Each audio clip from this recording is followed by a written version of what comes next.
안녕하십니까. 신인균의 군사TV 디펜스 브리핑입니다. 자, 오늘도 아주 중요한 군사안보 무기 소식 알려드리겠는데요. 핀란드는 이 핀란드만을 연하고 있는 국가죠. 그게 이제 헬싱키의 수도가 있는데 그 핀란드만 안으로 들어가야 러시아 최대의 무역항이라고 하는 바로 상트페테르부르크, 과거에는 레닌그라드였죠.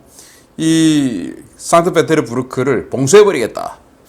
지대함 미사일, 그리고 그 지대함 미사일은 지대지 용도로도 쓸 수 있는. 그런데 우리만 하는 게 아니라 자, 건너편에 있는 에스토니아 같이 하자. 자, 이렇게 하는데 핀란드가 나토에 가입하자마자 아주 세게 나오고 있습니다. 어떤 내용인지 한번 보겠고요.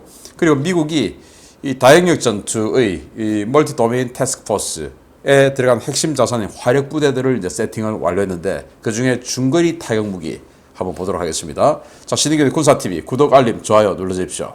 들어가기 전에 이렇게 5가지 단신 보겠는데요. 인도네시아, 우리나라에 지금 8천억 원 이상의 KF-21 전투기 개발 분담금 줘야 되는데 안 주고 또 협상하자. 이 짓 하고 있는데, 아니 우리나라에도 없는 군함이 있었네요. 병원선을 두 번째 걸 벌써 진수했다. 라는 소식. 우리에게 줄 돈 없으면서. 자, 그러면서 이제 지금 전 세계는 6세대 전투기 개발 열풍인데, 이게 6세대 전투기는 네트워크를 주로 하는 네트워크 디바이스예요. 그래서 결국 혼자서 뭐 하면 안 된다. 그러니까 같이 해야 된다. 그래서 이제 영국하고 일본이 같이 하기로 했는데 처음에는 뭐 좀 시스템 정도만 같이 좀 하다가 이제는 아니야. 그냥 뭐 돈제락 하자. 완전히 같은 걸로 가자. 자, 이렇게 되고. 그런데 시스템 통합하고 해야 되니까 자, 록히드 마틴, 또 이탈리아의 레오나르도 니들도 들어와 해서 아주 지금 덩치 큰 규모가 되는데, 야, 우리나라도 6세대 전투기 염두에 두고 있다면 이런 쪽에 시스템이라도 뭔가 한번 통합하는 이런 협상을 해봐야 되지 않나라는 생각이 드는데, 이 5가지 소식 알려드립니다. 첫 번째입니다. KF-21 개발 분담금을 8천억 원 넘게 미납 중인 인도네시아가 정말 다양한 무기 체계들을 속속 전력화하고 있습니다. 이번에는 우리나라에도 없는 7,300톤급 대형 병원선 와히디 수디로 후소도함을 진수시켰는데 이 배가 벌써 두 번째 병원선이라고 합니다. 러시아로부터 3억 2,230만 달러의 밀17 수송헬기 16대 도입 계약을 체결했다가 미국의 제재 경고로 계약 취소를 결정한 필리핀이 러시아 측에 계약금 4,820만 달러 환불을 요구하고 나섰습니다. 러시아는 일방적인 계약 해지를 통보한 필리핀에게 계약 파기의 귀책 사유가 있다며 환불을 거부하고 있어서 양국 간의 분쟁이 예상됩니다. 러시아와 헬기 계약금 문제로 외교 분쟁 위기에 직면한 필리핀이 미국산 헬기를 구매하겠다며 미국에 SOS를 보냈습니다. 미국제 CH-47F 치누크 헬기 구매를 희망한다고 하는데 필리핀이 준비한 3억 2천만 달러 정도로는 밀17 도입 예정 물량의 4분의 1 정도밖에 못 살 것 같습니다. 8대의 NH-90 헬기를 발주했던 벨기에가 결국 두 손 두 발 다 들었습니다. 벨기에가 전력화 완료된 지 얼마 되지 않은 NH-90 헬기를 모두 조기 퇴역 조치하고 14대의 H-145 소형 헬기와 CH-47F 10대로 기존 NH-90 헬기 전력을 모두 대체할 계획을 수립했다는 소식입니다. 영국과 일본이 템페스트 프로젝트와 F3 프로젝트를 공통기체로 통합하고 미국 록히드 마틴과 이탈리아 레오나르도를 공동개발 파트너로 유지하기로 합의하고 세부 계약 내용을 조율 중이라는 소식입니다. 양국의 6세대 전투기 개발 사업 스케일이 점점 커져가는 모양새입니다. 자, 필리핀 러시아로부터 3억 2천만 달러 주고 밀17 중대형 헬기죠. 굉장히 크죠. 그거 도입하려고 했다가 지금 미국이 잠깐만 적성국 무기 도입하면 어떻게 되는지 알지? 제재야. 이렇게 되니까 필리핀이 아 뜨거 해가지고 이제 계약 파기를 선언한 거예요. 근데 문제는 필리핀이 4,820만 달러의 계약금을 줘놓은 겁니다. 그래서 계약금 돌려줘 하는데 지금 러시아가 지금 전쟁 중에 이미 지금 제작에 들어간 상태인데 계약금 돌려줄 리가 만무하죠. 원래 계약금이라는 거 주면 이 받은 쪽에서 파기하면은 뭐 2배로 물어준다? 또 준 쪽에서 파기하면 그냥 떼인다? 이거 우리 상식 아닙니까? 그러니까 러시아는 못 주겠다. 자, 이렇게 나오니 필리핀은 미국에게 아니 있잖아요. 우리가요 CH-47 이거 살 테니까요.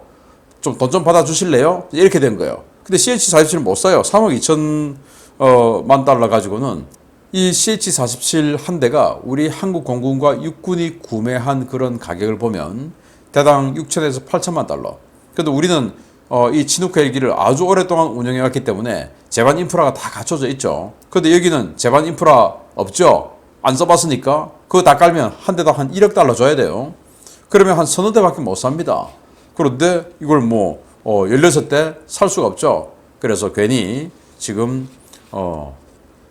러시아제 헬기 구매하려 했다가 지금 돈 4,820만 달러 한 600억 원 되죠. 필리핀 입장에서는 굉장히 큰 돈인데 이거 어떡하나 라는 생각. 그리고 또 헬기인데 벨기에가 정말 이 유럽에서 정말 디자인 좋은 NH90 헬기 이걸 갖다가 8대를 샀는데 그거 사는데도 10년 늦게 걸렸어요. 8대 들어오는데 빨리빨리 안 주고. 그런데 써보니까 운용 유지비 너무 많고 그리고 부품 공급 제대로 안 돼서 가동률 떨어지고 그리고 성능 최악이고 이래가지고 지금 도입한 지 몇 년 되지도 않았는데 전량 폐기 해버리고 유로콥터에서 만든 소형 헬기죠. H245 그리고 미국의 치누크 이렇게로 이제 이원화시켜서 해버리겠다라고 하니까 정말 이 NH90 협업해서 만든 비행기들은 정말 최악입니다. 자, 이런 소식 가지고 중요 소식 들어갑니다. 첫 번째입니다. 미 육군의 장거리 타격 능력을 비약적으로 향상시켜줄 중거리 능력, 일명 MRC의 초기 배치군 4개 포대가 올해 말까지 미 육군에 인도된다는 소식입니다. 내년 말 실전 배치 준비에 들어간다고 하는데 예상보다 전력화 속도가 굉장히 빠른 것 같습니다. 미 육군의 중장거리 타격 능력을 강화할 목적으로 추진되고 있는 미드레인지 캐파빌리티, 이른바 MRC 4개 포대 물량이 올해 말까지 미 육군에 인도될 것이라고 록히드 마틴 관계자를 인용해서 제인스가 현지 시각 8월 15일 보도했습니다. 미 육군은 육군 다영역 태스크포스, 약칭 MDTF를 편성하고 MDTF의 전략 화력대대에 하이마스와 MRC, 다크 이글 각각 한 개 포대를 배치할 예정인데요. 여기서 하이마스 포대는 단거리, MRC 포대는 중거리, 다크 이글 포대는 장거리 타격을 각각 담당하게 됩니다. MRC 한 개 포대는 미사일 4발이 탑재된 수직 발사 컨테이너를 적재한 트레일러 4대와 지휘 차량, 통신 차량, 재장전 지원 차량 등 7대를 기본 구성으로 삼는데요. 각각의 발사 차량에는 4발의 SM-6 미사일이나 토마호크 블락 4 미사일이 탑재됩니다. MRC에 사용되는 SM-6 미사일은 데이터링크를 통해 표적을 지정받아 장거리 대공전을 수행할 수도 있고 긴 사거리를 활용해 370km급 사거리를 발휘하는 지대지 미사일로도 활용할 수 있습니다. MRC의 또 다른 미사일인 토마호크 블락 4는 사거리 1700km에 달하는 아음속 순항 미사일로 이동 표적 타격 능력과 배회 기능, 양방향 데이터링크 기능이 추가된 최신 개량형입니다. 미 육군은 MDTF를 구성하는 전략 화력대대의 3가지 구성 요소를 내년까지 모두 전력화한다는 계획인데요. 2023년 이후 미 육군의 장거리 타격 능력 정말 무서울 정도로 강화될 전망입니다. 자, 여기 이제 발사 차량, 여기에 미사일 4발을 꽂는 것이죠. 이 4발은 토마호크가 될 수도 있고 SM-6가 될 수도 있고, 그래서 이 하나의 발사 차량을 가지고 SM-6로 대공전을 적의 전투기나 적의 미사일을 요격하는 이런 정도로 쓸 수도 있고, 토마호크를 가지고 지대지로 때릴 수도 있고, 그리고 또 SM-6로도 지대지 때릴 수도 있고, SM-6는 이제 초음속이니까, 그리고 토마호크는 아음속이니까, 이런 거예요. 그래서 미국의 이 멀티 도메인 태스크포스 MDTF 중에서 여기 이제 전략 화력대대가 들어가는데, 이 화력대대 3개 포대가 들어가죠. 그래서 하이마스 포대, 이게 이제 단거리를 담당합니다. 30km에서부터 지금 여기 프리즘 미사일 들어가면 500km까지. 그리고 MRC, 지금 오늘 소개해드린 이 MRC는 370km에서 1700km까지 이 거리를 담당을 하게 되고, 그리고 LRHW, 이거 다크 이글이죠. 이 다크 이글 같은 경우는 최대 2770km까지 담당하는 이런 이제 단거리라 하더라도 하이마스가 프리즘 미사일 쏘면 500km까지 가니까 이걸 이제 단거리라고 해요. 그래서 500에서 2700km까지 아주 중장거리에서 중국을 완전히 그냥 중국을 에워싸고 있는 이 도서 지역에서 중국을 그냥 봉쇄해버리겠다라고 하는 바로 그 전력들입니다. 차츰차츰 돼가니까 하이마스는 이미 전력화 다 돼 있고, 이 MRC와 LRHW는 내년에 전력화 완료될 것 같습니다. 이제 중국 큰일 났습니다. 두 번째입니다. 러시아가 갈수록 궁지에 몰리고 있습니다. 러시아 제2도시 상트페테르부르크 입구를 틀어막을 수 있는 위치에 핀란드와 에스토니아가 지대한 미사일 전력 통합을 선언하고 러시아의 생명선을 틀어질 준비를 하고 있습니다. 러시아의 강력한 반발과 이로 인한 긴장 고조가 우려됩니다. 최근 나토에 가입한 핀란드가 핀란드만을 사이에 두고 마주보고 있는 에스토니아와 지대한 미사일 전력을 통합할 것이며 필요할 경우 지대한 미사일 전력을 이용해 핀란드만을 폐쇄할 것이라는 폭탄 선언을 들고 나왔다고 하노 페드루크 핀란드 국방장관을 인용해서 핀란드 매체들이 현지 시각 8월 15일 보도했습니다. 페브쿠르 장관은 양국은 해안 방어를 통합해야 한다. 에스토니아와 핀란드 미사일의 사거리는 핀란드만의 폭보다 넓기 때문에 양국이 해안 방어 시스템을 연결해 서로의 정보를 공유할 때 비로소 방어력이 극대화될 것이다 라고 밝혔습니다. 핀란드는 스웨덴의 RBS-15 마크2 함대한 미사일의 지대한 버전인 MTO-85를 운용하고 있었고 에스토니아는 최근 이스라엘에서 블루스피어 지대한 미사일을 구매했는데요. 이 가운데 핀란드군 MTO-85는 오는 2025년 이전까지 이스라엘제 가브리엘-5 미사일로 대체될 예정입니다. 양국이 도입하는 가브리엘-5 또는 블루스피어 미사일은 사거리가 최소 200km, 최대 400km급으로 알려져 있고 초저공 시스키믹 능력과 강력한 항제밍 능력을 갖추고 있는데요. 핀란드만을 접하고 있는 양국 해안 어디에 배치하더라도 상트페테르부르크를 직접 타격할 수 있어서 러시아에게 강력한 위협이 될 전망입니다.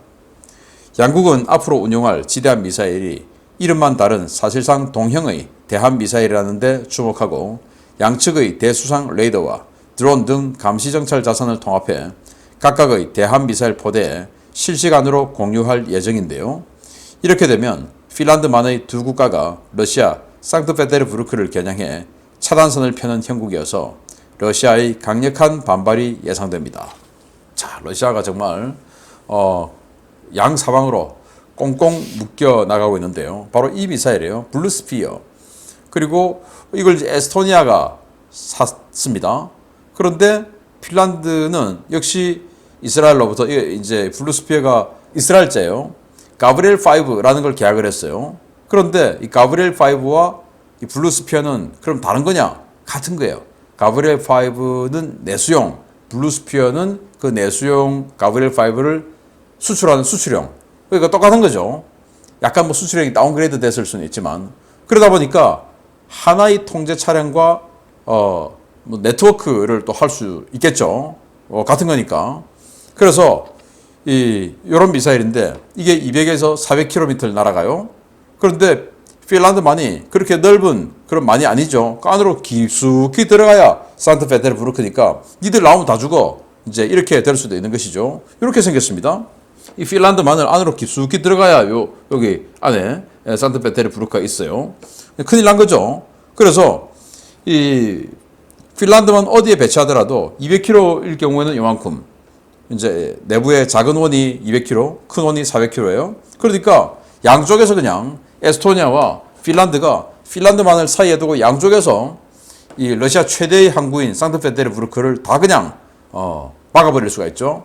자, 이렇게 되니까 러시아가 우리도 가만히 있지 않을 거야 라고 하면서 자기들도 여기다가 바스티온 P 야혼트 미사일의 지대한 버전이죠. 그걸 이제 여기다가 배치를 했는데 정말 뭐 러시아 참 힘들게 되었습니다. 아무튼 이렇게 핀란드가 나토에 가입하자마자 아주 세게 나가고 있습니다. 계속 알려드리겠습니다. 마치겠습니다. 감사합니다.